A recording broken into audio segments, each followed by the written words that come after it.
दिन में तू ना हो वो दिन ही नहीं, जिस जीवन में तू ना वो जीवन नहीं। निर्गमन का पुस्तक 3 अध्याय का 7 और 8 वचन।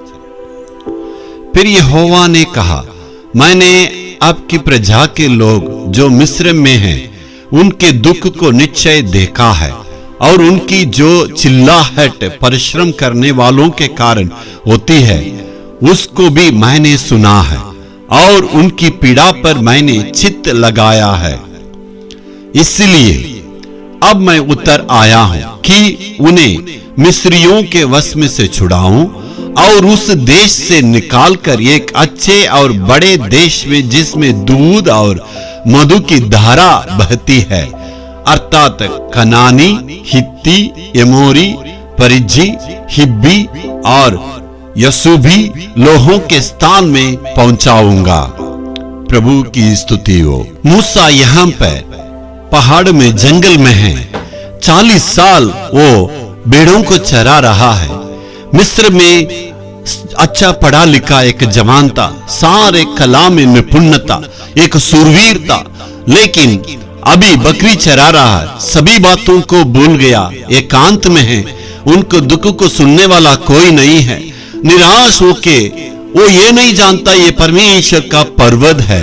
उस पर्वत पर आ गया तो परमेश्वर ने मूसा को बुलाया, हे मूसा, मैंने अपने लोगों की पीड़ा को देखा है, जो मिस्र की लोगों के चलते मिस्र में हमारे इस्राएलियों के दुखों को मैंने देखा है। वे बहुत ही दुख में आंसू बहा रहे, पीड़ा सह रहे, इसलिए मैं उनको उस मिस्र के राजा के हाथ से छुड़ाना है, उस देश से मैं उसको निकाल के ले जाना है, और जहां मधु की धारा बहती है, जहां कानान देश बड़ा देश है, उस देश में मैं उनको अगुवाई करना है।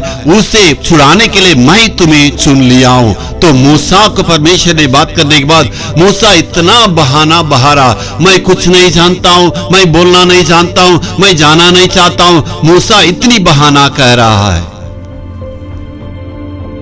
और मूसा कहता है, मैं उस बचपन से उस मिस्र की राजमहल में रहा हूं, मिस्रियों की मानसिकता को जानता हूं, मिस्र राजा को मैं जानता हूं वो कितना कठोर है, वो कदापित लोगों को जाने नहीं देगा। यानी मूसा परमेश्वर को देखा नहीं है, जो परमेश्वर उनको बुला रहा, बुलाने वालों की ताकत को न समझते हुए वो अपने खुद की ताकत को देखता है। मैं कमजोर हूं, मैं नालायक हूं, मैं इसको कर नहीं सकता हूं, मेरे द्वारा इतना बड़ा काम नहीं हो सकता है।